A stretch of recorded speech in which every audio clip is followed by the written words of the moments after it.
لا الہ الا اللہ پڑھ لا الہ الا اللہ۔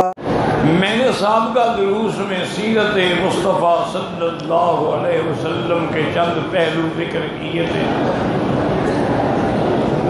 اور اس کے بعد پھر وفات سیدنا محمد مصطفیٰ صلی اللہ علیہ وسلم کا بھی ذکر کیا تھا۔ تو رحمت دو عالم کے بعد خلیفہ بلا فصل جو ہیں اور خلیفہ اول جو ہیں وہ سیدنا ابی بکر ہیں رضی اللہ تعالی عنہ وارضاہ۔ سیدنا ابی بکر رضی اللہ تعالی عنہ کا نام عبداللہ ہے، آپ کی کنیت ابی بکر ہے، اور آپ کا لقب جو ہے وہ صدیق بھی ہے اور عتیق بھی ہے۔ آپ کے والد کا نام عثمان ہے اور کنیت ابی قحافہ ہے، اور آپ کی والدہ کا نام جو ہے وہ سلمہ ہے اور کنیت ام الخیر ہے،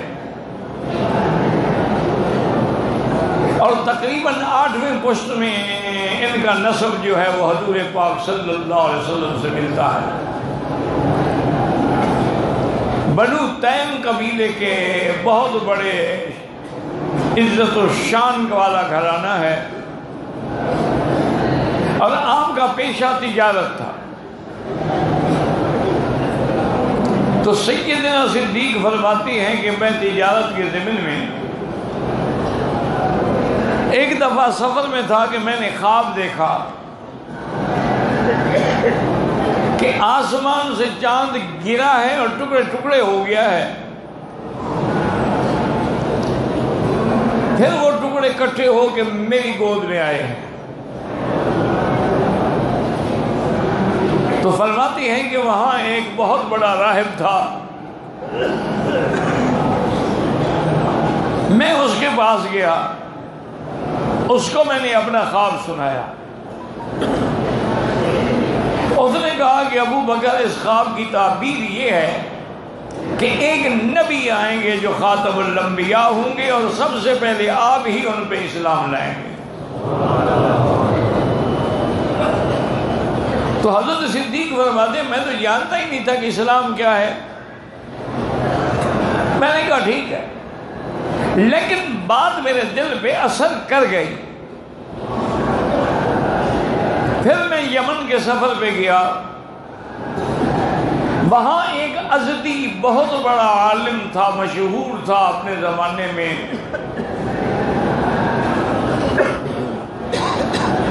میں گیا تو وہ خود مجھے ملنے کے لیے آیا۔ اس نے کہا مجھے یہ بتاؤ کہ تم کون ہو؟ میں نے کہا میں کرشی ہوں۔ کہا اچھا قریش سے ہو؟ میں نے کہا ہاں۔ کہا اچھا تمہارا نام ابو بکر تو نہیں؟ میں نے کہا ابو بکر ہے۔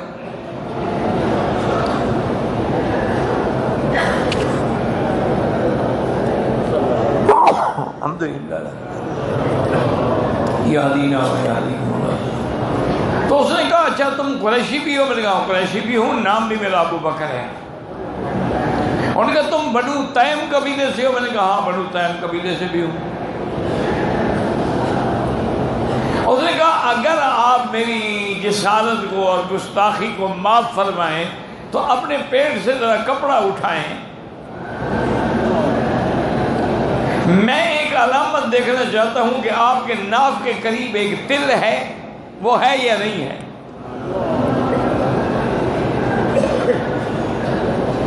فرماتے ہیں کہ میں نے کپڑا اٹھا دیکھا، اور کہا ہاں بس علامات پوری ہو گئی، آپ ہی وہی ہیں جن کا ذکر ہماری کتابوں میں ہے۔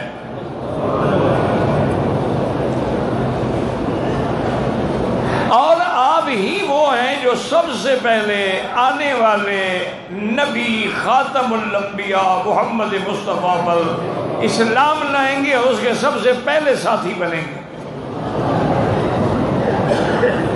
فرماتے ہیں اور میرے دل میں اسلام گھر کر گیا۔ حضور صلی اللہ علیہ وسلم سے سیدنا ابو بکر کا بچپن سے ہی تعلق تھا۔ حضرت ابو بکر عمر میں حضور سے 2 سال چھوٹے تھے۔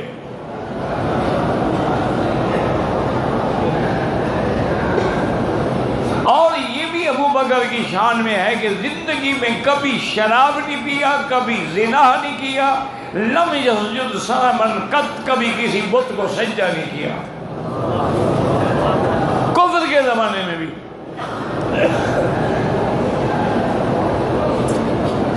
ان کے والد ابی قحافہ جو تھے بہرحال وہ بت پرست تھے۔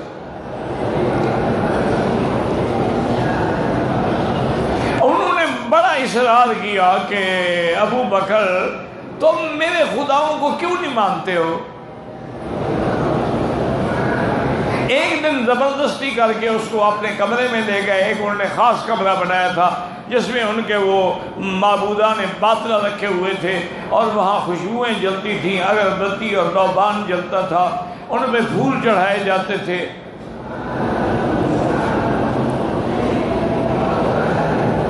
اور آگے ان کو سجدہ ہوتا تھا، ان کے سامنے ہاتھ باندھ کے کھڑے ہوتے تھے، ان سے مانگتے تھے۔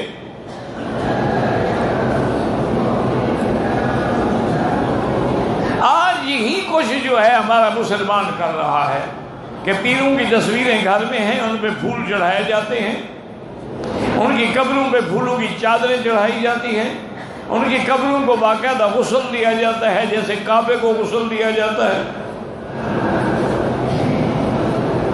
ان کی قبروں پہ جا کے نظر نیاز دیتے ہیں، اور روزانہ دیگیں پکتی ہیں جو غیر اللہ کے نام پہ ہیں، جن کا کھانا بھی حرام ہے۔ تو بہرحال ایک دن سیدنا صدیق کو والد نے مجبور کیا کہ آج میں تمہیں نہیں چھوڑوں گا، چلو میرے خدا کے پاس۔ بہرحال حضرت ابی بکر بڑے فرما بردار تھے، ان کا ٹھیک ہے ابا۔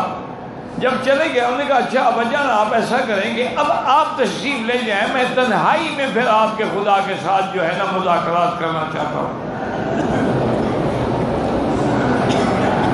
انہوں نے کہا ٹھیک ہے، خوش ہو گئے کہ آج تو ابو بکر مان گیا ہے۔ جب آپ کے ابا چلے گئے، باہر دروازے سے نکل کے دیکھا کہ دور چلے گئے ہیں، تو آگے بت کے سامنے کھڑے ہوئے اور کہا کہ بھائی مجھے پیاس لگی ہے، پانی پلاؤ۔ بت پانی پلاتے ہیں؟ اچھا تم جب قبروں پہ جاتے ہو تو تمہیں قبر والا پانی پلاتا ہے؟ نہیں پلاتا۔ ان لوگوں کو تو سب کچھ قبر والوں سے ملتا ہے، تمہیں پانی بھی نہیں ملتا۔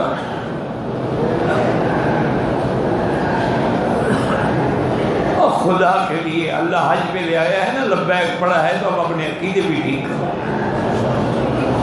اب جب یہاں سے جاؤ تو توحید کے سپاہی بن کے جاؤ، اور سنت مدنی کے فدائی بن کے جاؤ، شرک و بدعت کے مٹانے والے بن کے جاؤ، پھر سمجھو کہ میرا لبیک بھی منظور ہے اور حج بھی منظور ہے۔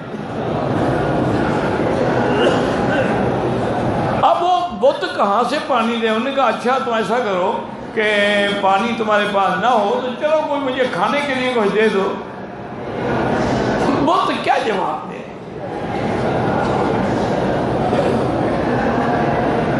جب عقل پہ پردے پڑ جاتے ہیں نا جی، تو انکار کرنے پہ آئیں تو نبی محمد مصطفیٰ کا کر دیں، اور ماننے پہ آئے تو پتھروں کو خدا مان۔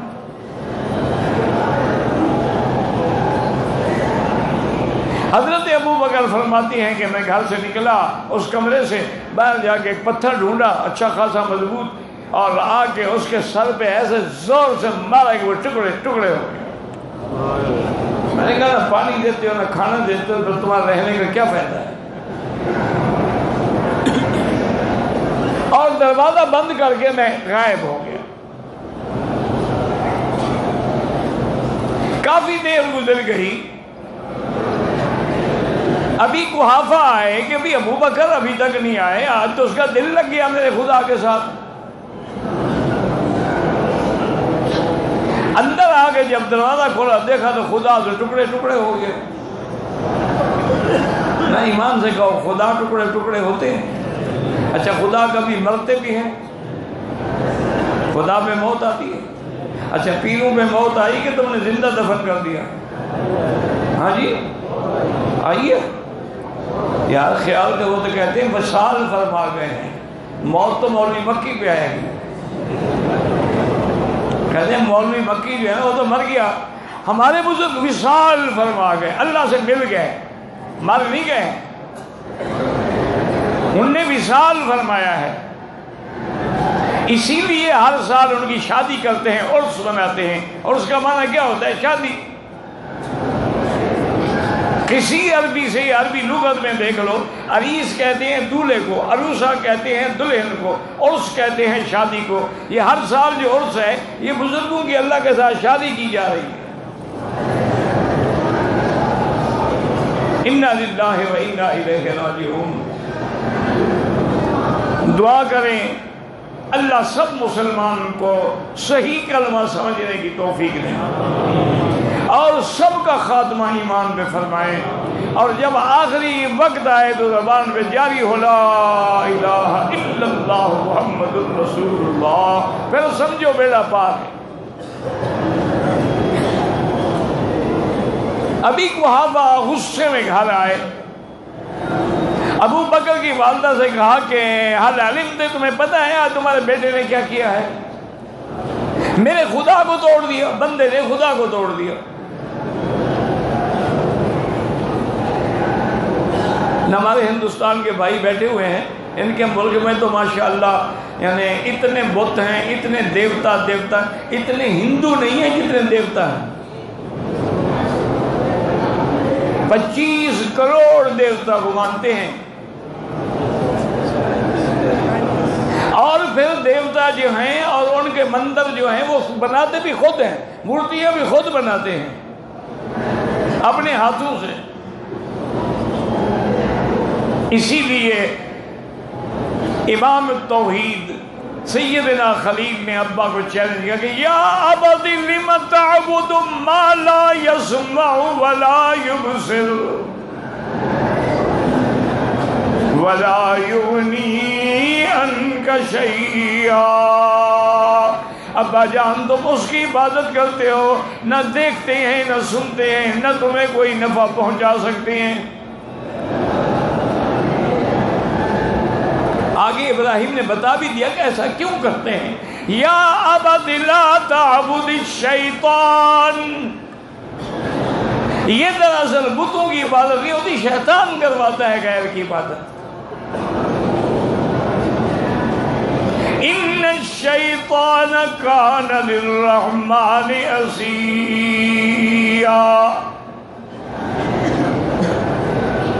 اب ابھی قحافہ جوش میں ہیں اور کہتے ہیں کہ ابی بکر، آج مجھے ابی بکر ملے گا تو میں اپنی لاٹھی سے اس کو ٹھیک کروں گا۔ ابو بکر کی اماں رو پڑی اور کہنے لگی لا تقل لابی بکر شیئا، میرے بیٹے ابو بکر کو کچھ نہ کہنا، ان لہ لشان، میرے بیٹے کا ایک مقام ہے۔ انہوں نے کہا کیا ہے؟ فرمایا جب یہ میرے پیٹ میں تھا میں فلاں وادی سے گزر رہی تھی، آواز آئی کہ یا امت اللہ بالتحقیق ابشری بالولد العتیق لقبہ فی السماء صدیق وہو عن النبی صاحب ورفیق۔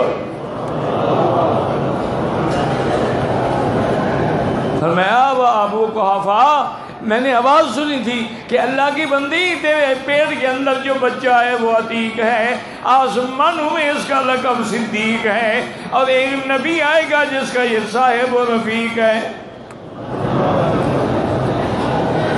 ابھی قحافہ بھی ٹھنڈے ہو گئے، انہوں نے کہا ایسی کوئی بات ہے تو پھر تو ابو بکر کا کوئی مقام ہے۔